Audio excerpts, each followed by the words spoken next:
प्रिय विद्यार्थियों, नमस्कार।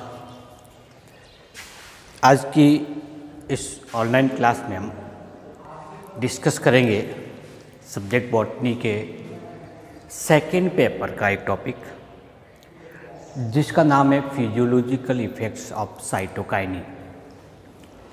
हम पिछले कुछ वीडियो के माध्यम से प्लांट ग्रोथ रेगुलेटर को पढ़ रहे हैं।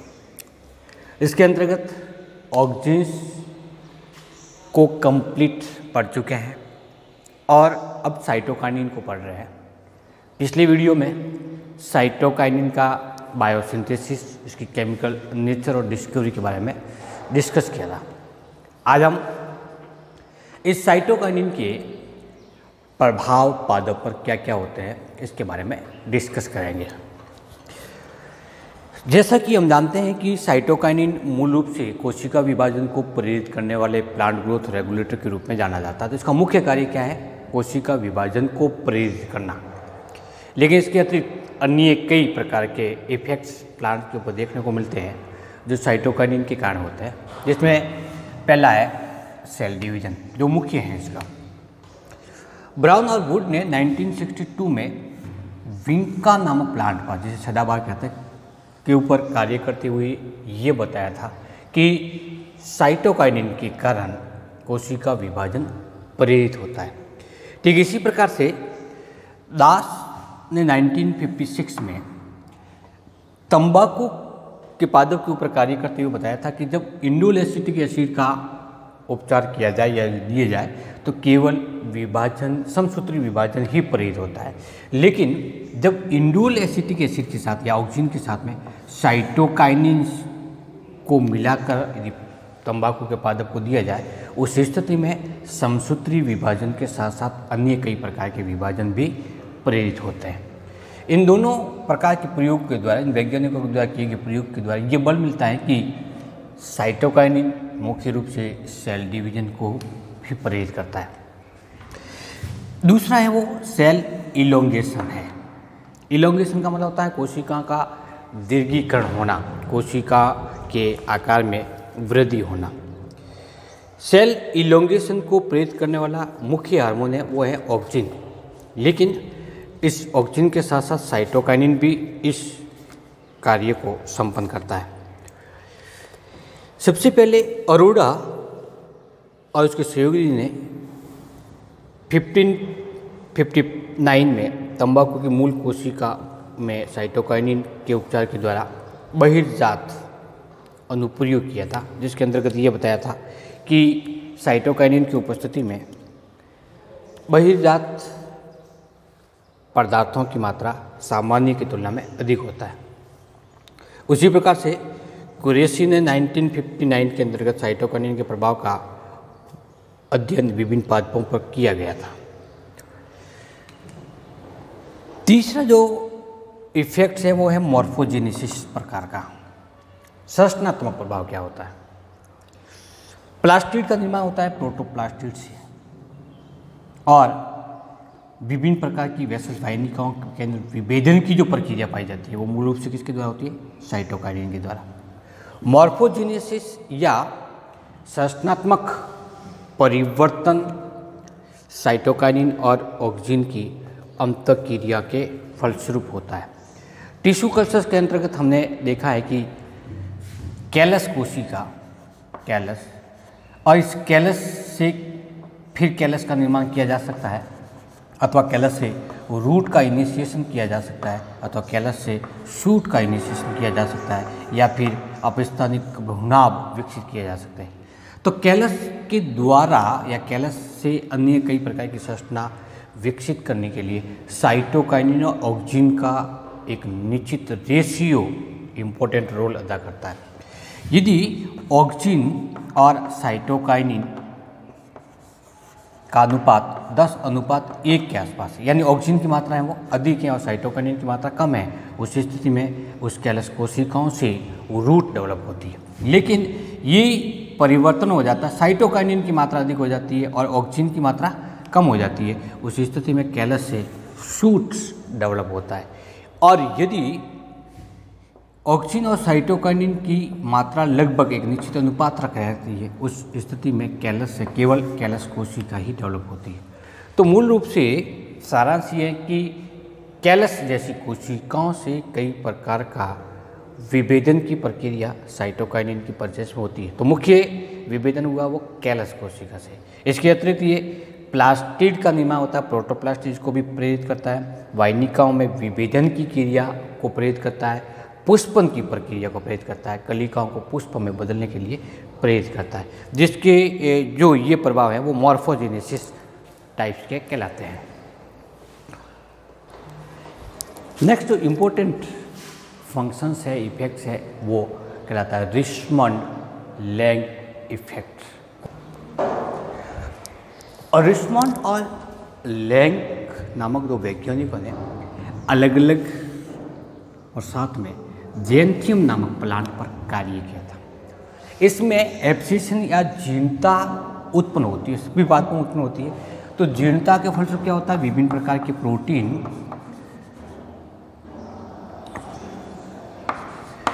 क्लोरोफिल इत्यादि का विघटन होना प्रारंभ हो जाता है।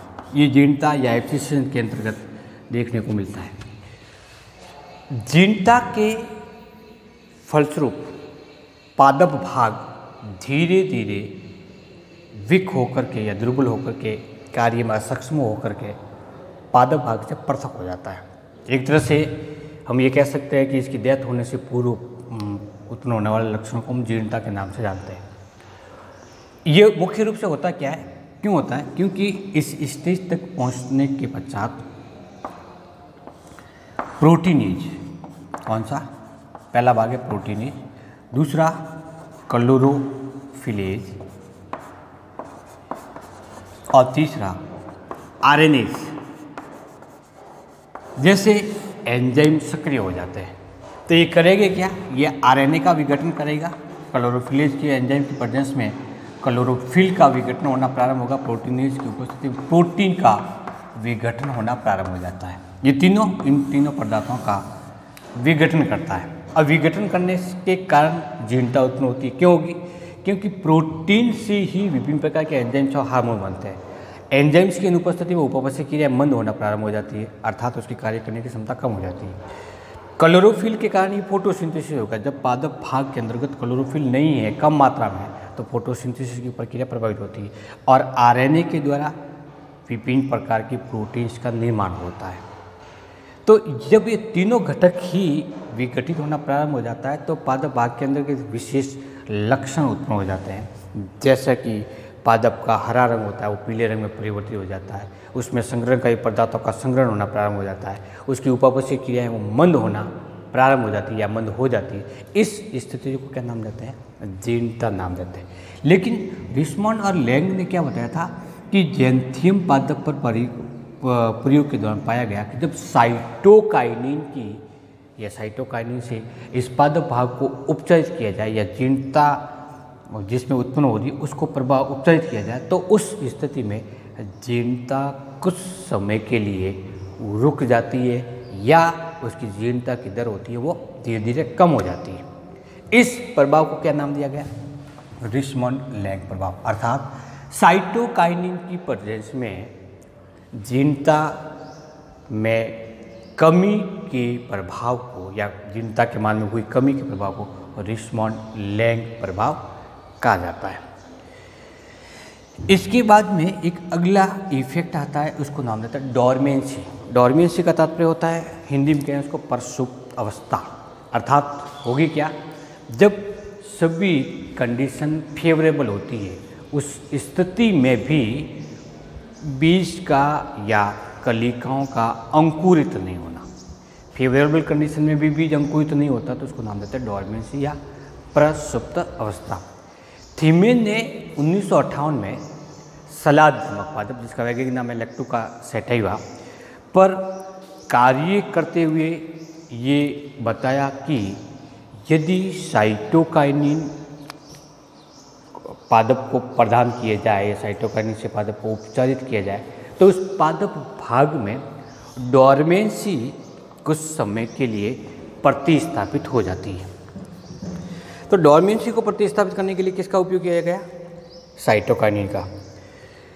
इसके अतिरिक्त इन्होंने ये पाया कि लैक्टुका में डोरमेंसी को प्रतिस्थापित करने के लिए लाल प्रकाश की आवश्यकता होती है, लाल प्रकाश की। लेकिन यदि उस पादप भाग को साइटोकाइनिन से उपचारित किया जाए तो साइटोकाइनिन उस लाल प्रकाश के प्रभाव को प्रतिस्थापित कर देता है। फलस्वरूप जो डोरमेंसी लाल प्रकाश की उपस्थिति में प्रतिस्थापित होनी थी वो साइटोकाइनिन की उपस्थिति में प्रारंभ हो जाती है, अर्थात साइटोकाइनिन डोरमेंसी को प्रतिस्थापित करता है। नेक्स्ट इफेक्ट है वो counter action of apical dominance कहलाता है। इसके अंतर्गत शीर्षक भाग की उपस्थिति में पार्श्व कलिकाओं की वृद्धि प्रेरित नहीं होती, उसको एपिकल डोमिनेंस के नाम से जाना जाता है। विक्सन, सॉक्स और थीमर ने यह बताया था कि साइटोकाइनिन की प्रेजेंस में एपिकल डोमिनेंस का प्रभाव समाप्त हो जाता है, फलस्वरूप पार्श्व कलिकाएँ धीरे धीरे विकसित होना प्रारंभ हो जाती है। लेकिन फॉक्स ने 1969 में ये बताया था कि एपिकल डोमिनेंस की प्रेजेंस में या साइटोकाइनिन की प्रेजेंस में पार्श्व कलिकाएँ प्रेरित होती है, पार्श्व कलिका विकसित होती है, लेकिन इसका एपिकल डोमिनेंस से कोई लेना देना नहीं होता। सारांश इसका ये है कि साइटोकाइनिन की प्रेजेंस में एपिकल डोमिनेंस का प्रभाव समाप्त हो जाता है, जिसके कारण पार्श्व कलिकाएँ धीरे धीरे विकसित होना प्रारंभ हो जाती है। नेक्स्ट इफेक्ट कहलाता है न्यूट्रिशनल मोबिलिटी, पोषक तत्वों का स्थानांतरण की प्रक्रिया से संबंधित है। इस संदर्भ में जो प्रयोग किए गए थे वो गनिंग और बेर्कले के द्वारा 1963 में किए गए थे। इन वैज्ञानिकों ने यह बताया था कि साइटोकाइनिन के कारण एमिनो एसिड, फॉस्फेटेज और अन्य प्रकार के पदार्थ साइटोकाइनिन के संग्रहण स्थल के आसपास एकत्रित हो जाते हैं और इसी साइटोकाइनिन के कारण ही इन अधिकांश पोषक तत्वों का स्थानांतरण या ट्रांसलोकेशन बीज, सीड और फ्रूट की ओर होना प्रारंभ होता है। अर्थात किसी भी फल अथवा बीज में किसी संग्रहणकारी पदार्थों का संग्रहण होता है तो उसके लिए कौन जिम्मेदार है? साइटोकाइनिन, और साइटोकाइनिन इस क्रिया को प्रेरित करता है। फिजियोलॉजिकल इफेक्ट के रूप में अंतिम भाग होता है या अंतिम फंक्शन है वो है फ्लावरिंग, पुष्पन की क्रिया को प्रेरित करना। मायूसरी ने 1969 में ये बताया था कि वोल्फिया, जो कि सबसे छोटा एंजियोस्पर्म में, और लेमना में साइटोकाइनिन पुष्पन क्रिया को प्रेरित करता है। क्या करेगा कि इसमें पुष्प नहीं बनते हैं तो साइटोकाइनिन के प्रभाव से पुष्प विकसित होना प्रारंभ हो जाता है। ठीक इसी प्रकार का ग्रेप्स में, अंगूर, ग्रेप्स में क्या होता है? सामान्य तौर पर पार्थेनोजेनेसिस के द्वारा फल का निर्माण होता है। तो यहाँ पर बनने वाले फ्लावर होते हैं वो अलग अलग प्रकार के होते हैं, मेल फ्लावर और दूसरा होता है फीमेल फ्लावर, अर्थात पुष्प होते हैं वो कैसे होंगे? एक लिंगी पुष्प होते हैं। लेकिन साइटोकाइनिन की प्रेजेंस में नर पुष्पों में भी कार्पल विकसित हो जाता है। किसमें? नर पुष्पों में। मेल फ्लावर में केवल स्टेमन होता है, कार्पल उसमें नहीं पाया जाता, लेकिन साइटोकाइनिन की प्रेजेंस में उसमें भी कार्पल विकसित होता है। अर्थात जो यूनिसेक्सुअल फ्लावर था वो अब किस में बदल गया है? बाइसेक्सुअल फ्लावर में बदल गया। जैसा कि हम जानते हैं कि फ्रूट का निर्माण ओवेरी से होता है, और ओवेरी किसका पार्ट है? कार्पल का, जिसमें कार्पल प्रेजेंट होता है वो क्या कहलाता है? Female flower. अर्थात फीमेल फ्लावर से फ्रूट का निर्माण होता है, तो जब फीमेल फ्लावर अधिक होंगे तो फ्रूट का प्रोडक्शन अधिक होगा, उसका सिंथेसिस अधिक होगा। नर पुष्प से फ्रूट का निर्माण नहीं होता, तो जब इसमें कार्पल विकसित हो जाता है तो ऑटोमेटिक रूप से अंगूर जैसे पादपों में फलों की उत्पादकता सामान्य से अधिक हो जाती है। तो ये कुछ ऐसे प्रभाव हैं जो पादपों में साइटोकाइनिन के द्वारा उत्पन्न होते हैं। अब ये साइटोकाइनिन किस प्रकार से पादप कोशिका में कार्य करते हैं, इसके संदर्भ में थोड़ा डिस्कस करते हैं। बात करते हैं हम कि ये साइटोकाइनिन किस प्रकार से कार्य करता था, उसकी क्रियाविधि क्या, मैकेनिज्म कैसी होती है।